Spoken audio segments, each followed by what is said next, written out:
الله وبركاته.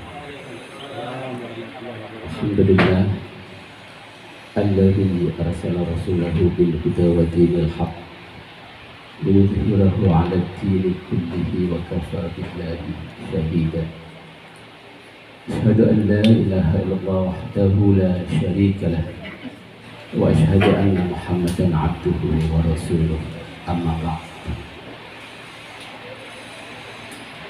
Al-Mukarram wal-Mu'azzam Sahibul Fadilah Kiai Haji Ali Mustafa Al-Habib A. Kemudian para kiai, para ulama, para asatidzah, guru-guru pondok pesantren As-Sa'adiyah,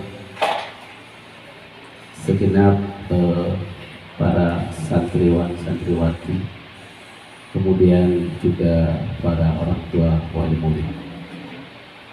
Pertama-tama marilah kita panjatkan puji serta syukur kehadirat Allah Subhanahu wa Ta'ala yang telah melimpahkan berbagai rahmat serta karunia-Nya, sehingga di pagi hari yang cerah ini atas izin Allah kita dapat menghadiri acara Hifdzul Quran, acara yang sangat mulia, acara yang dinantikan oleh para santri dan juga tentunya para orang tua. Salawat dan salam semoga Allah selalu limpahkan pada baginda Rasulullah Sallallahu Alaihi Wasallam, Rasul terakhir yang merupakan suri teladan untuk kita semua, uswah untuk kita semua. Hadirin sekalian yang dimuliakan oleh Allah, Rasulullah Sallallahu Alaihi Wasallam bersabda, "Allimu auladakum, fa innahum makhlukuna li zamanin ghairi zamanikum." Didiklah anak-anakmu, karena mereka adalah suatu generasi yang keadaan hidupnya berbeda dengan kita. Hadirin yang dimuliakan oleh Allah, tentu ketika kita kecil TV-nya hitam putih, ya, belum ada WA, belum ada IG, belum ada Twitter, belum ada TikTok, ya. Sekarang semuanya ada. Kalau dulu zaman kita kecil, ketika anak kita pingin aman, cukup suruh tinggal di rumah, diam, tidak usah kemana-mana. Kira-kira aman tidak Bapak Ibu? Insya Allah aman. Tapi kalau sekarang anak kita tinggal di rumah, ditinggali HP, ada wifi, apalagi paketannya penuh, kira-kira bagaimana? Tentu tidak aman, ya, karena dia akan mencari apa saja yang ada di dalam setan gepeng yang kita sebut dengan HP. Nah, sangat tepat pada kita semua, para orang tua, ya. Meskipun perintah Rasulullah Shallallahu Alaihi Wasallam agar kita mendidik anak-anak kita, ya, karena memang kondisinya berbeda, itu idealnya kita yang ngajar, ya, yang mengajarkan Al-Quran, yang mengajarkan agama, yang mengajarkan segalanya terkait pendidikan akhirat.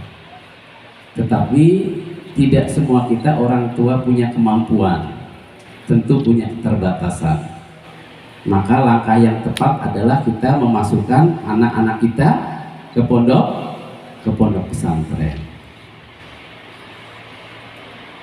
Jamaah sekalian yang dimuliakan oleh Allah, maka tepat bagi para wali santri, kita para orang tua memasukkan anak-anaknya tuh ke pondok pesantren. Apalagi kondisi di zaman sekarang yang sudah seperti ini.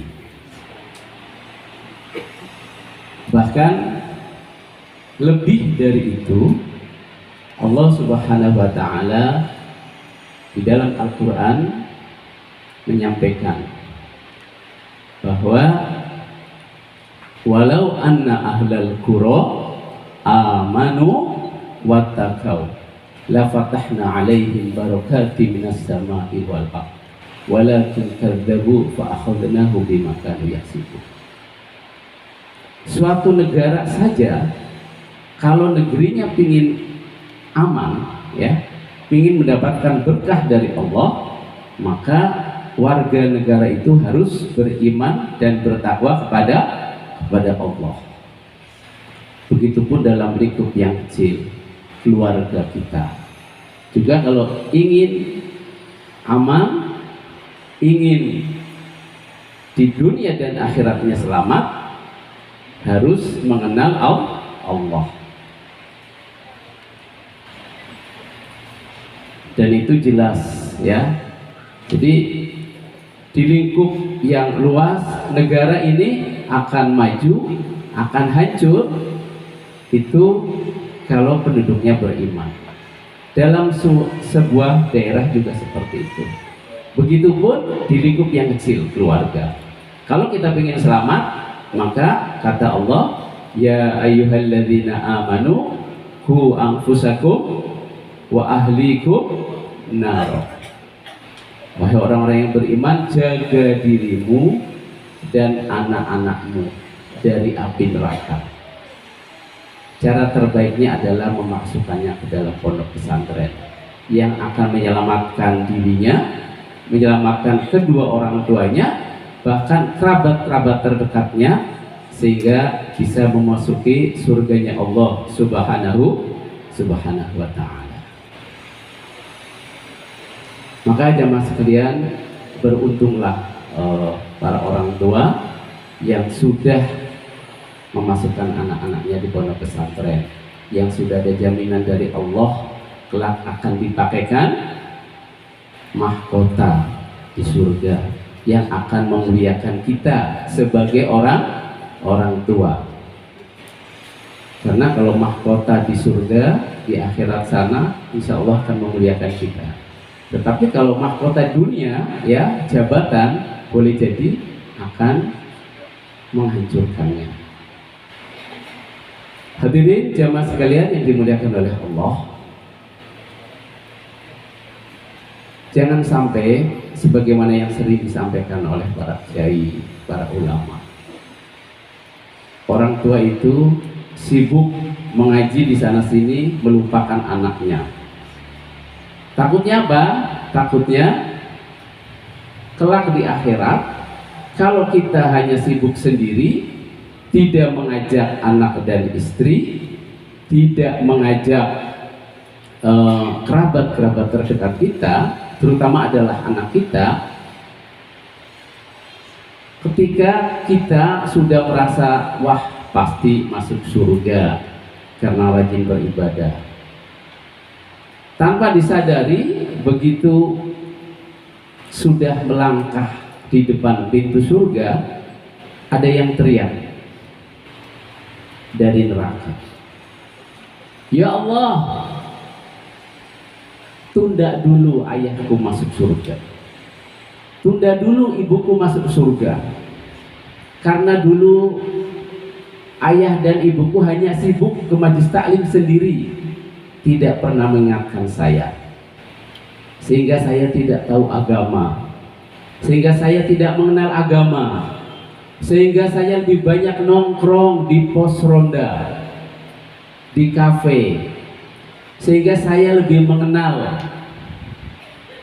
hal-hal yang dilarang, saya lebih mengenal obat-obatan terlarang, saya lebih mengenal BK daripada Al-Quran, saya lebih mengenal nipam daripada berzikir pada Allah.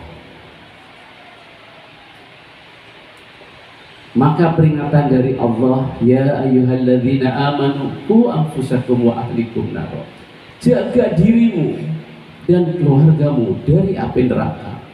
Ini peringatan dari Allah, harus menjadi perhatian kita. Jangan sampai begitu kita melangkah di depan surga kemudian diteriaki dari neraka. Jamaah sekalian yang dimuliakan oleh Allah, sekali lagi, marilah kita para orang tua yang anaknya sudah di pesantren untuk terus istiqomah, untuk membackup anak-anaknya yang sedang menghafal Al-Quran, dengan juga membantu doa di setiap sholat kita, agar anak-anak kita yang di pondok pesantren itu dimudahkan oleh Allah dalam menghafal, dimudahkan oleh Allah dalam menuntut ilmu, dimudahkan oleh Allah dalam terus berproses menjadi hamba Allah yang baik.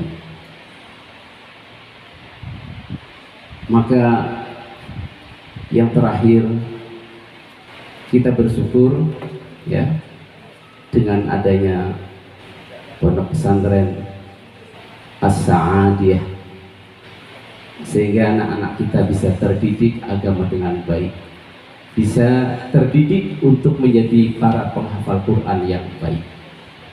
Kita doakan pada Allah, mudah-mudahan pengasuh pondok pesantren Kiai Ali Mustafa Al-Hafidh MA diberikan istiqomah oleh Allah dalam mendidik para santrinya. Ahlan wa sahlan wa marhaban Kiai Mulyadi Effendi yang merupakan kakak kandung dari Kiai Ali. Jadi jamaah sekalian yang dimuliakan oleh Allah, sekali lagi mudah-mudahan Allah Subhanahu wa Ta'ala memelihara para ulama kita, kiai kita, ustadz kita, termasuk Kiai Mulyadi Effendi yang beliau juga merupakan pimpinan pondok pesantren Fatimiyah di Jati Sampurna sana, dan para ulama lain. Mudah-mudahan Allah jaga betul untuk bisa menjaga ilmunya, karena salah satu tiang negara, berdirinya negara ini dengan baik, berdirinya suatu bangsa bahkan dunia ini dengan baik, salah satunya adalah Rasulullah menyampaikan jiwa dunya bi arba'ati asya. Tegaknya dunia itu dengan 4 hal. Awwaluha bi ilmi ulama. Yang pertama dengan ilmunya para ulama. Maka dengan ilmunya para ulama, masyarakat awam menjadi terdidik, tercerahkan. Masyarakat awam menjadi mengenal agama, menjadi mengenal Allah, menjadi pada akhirnya mengajak pada bangsa dan ini beriman kepada Allah. Bagaimana kalau ulama tidak berperan dengan baik? Walau la ilmul ulama lahalakal jahilun. Kalau bukan karena ilmunya para ulama, maka akan sirna, akan hancur orang-orang awam dan umat secara keseluruhan. Hadirin sekalian yang dimuliakan oleh Allah, sekali lagi pada para santri saya memberikan apresiasi. Kami memberikan penghargaan yang setinggi-tingginya atas perolehan yang telah dicapainya dalam menghafal, bersusah payah siang malam, orang tua berjuang dengan mencari nafkah dan biaya untuk para ananda sekalian. Kemudian para ustadz juga telah berjuang dengan kesabarannya, dengan telaten, dengan ikhlas membimbing para santri. Dan terlebih lagi pada tentunya pembimbingnya, pengasuhnya, para kiai yang sudah sepenuh hati all out dalam melayani umat. Jamaah sekalian yang dimuliakan oleh Allah, rasanya tidak sopan saya berlama-lama karena sudah ada Kiai Mulyadi yang insya Allah akan memberikan berbagai pencerahan untuk Bapak dan Ibu dan hadirin sekalian, sehingga kita termotivasi untuk menjadi umat Allah yang baik, untuk menjadi warga negara Indonesia yang baik, yang beriman kepada Allah, yang kelak bersama anak-anak kita yang sekarang menghafal Al-Quran akan menyongsong masa kejayaan dan keemasan Islam ketika mereka yang menghafal Al-Quran, mereka yang hafal Al-Quran, ada yang ada di instansi kepolisian, tentara, menteri, bahkan kelak mudah-mudahan akan lahir seorang presiden yang hafal Al-Quranul Karim dan bisa membawa Indonesia ke arah yang lebih baik. Demikian, kurang lebihnya mohon maaf. Assalamualaikum warahmatullahi wabarakatuh.